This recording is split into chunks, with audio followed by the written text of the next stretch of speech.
Welcome to Tohsaka class. You know, I can't wait to play with Archer. How about you? But of course, if we want to deal 100% maximum damage, preparations are in order.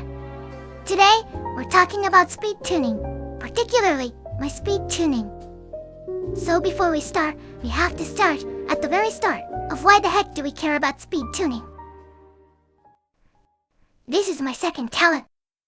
Whenever Archer fulfills its condition, the two of us automatically perform free-form Tohsaka style joint follow-up attack. Now here's the important part. This joint attack can only trigger once.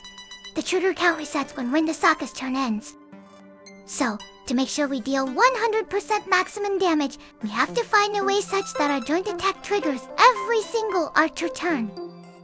In other words, every Archer turn except for his first turn must be preceded by my turn.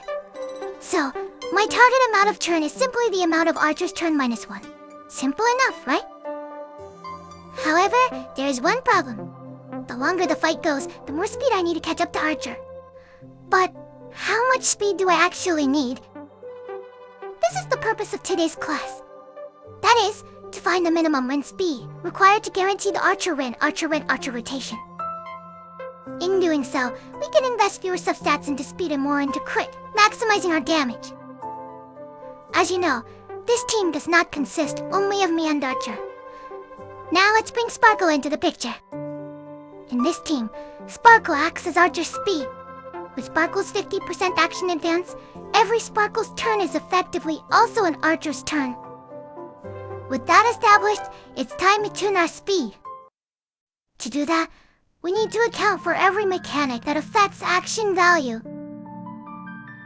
All of this is completely dependent on your Sparkle and Archer's build. Expected failure specifies how many joint attacks you're willing to miss. For example, if Archer takes 6 turns within 500 AV, a maximum of 6 joint attacks can occur. Depending on your setups, there might not be a way to allow me to precede every Archer turn, preventing some joint attacks to occur. So, my target amount of turns is reduced by expected failures. We'll also make a few other assumptions. Sunday Signature has a turn uptime, while other light cones has 3. I maintain a 100% uptime on my 20% speed buff by using enhanced skill at least once every 3 turns.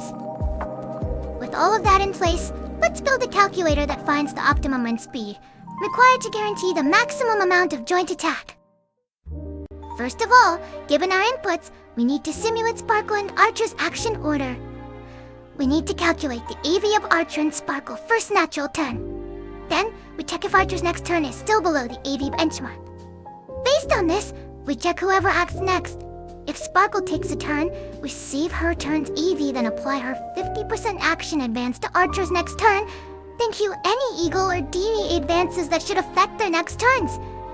Of course, we also calculate her next natural turn. Otherwise, if Archer takes a turn, we save his turn's AV, then calculate his next natural turn. This continues until this condition is no longer true, thus giving us the exact AV timeline for both Sparkle and Archer, which then tells us when exactly I need to act. We define a function that simulates my AV timeline based on my speed, target amount of turns, and DDD that occurs with Sparkle. We start by calculating my first turn AV. Then, we check if my current total amount of turns is less than my required target of turns. If so, we then check whether any Quaid DD advances should happen first. In that case, my next turn must be advanced by 24%.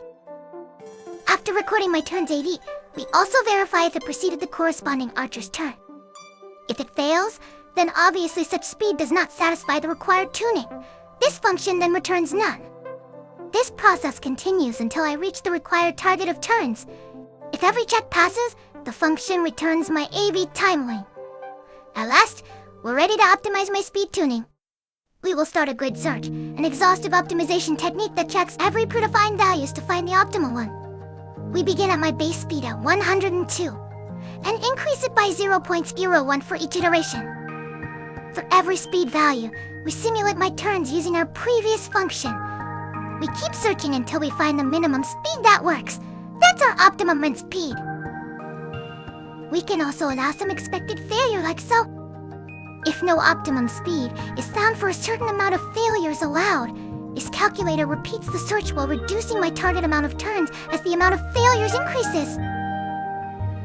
Finally, the calculator prints the complete Terry timeline. You can verify exactly when everyone takes their turns, and whether every joint attack succeeds or if some failures occur.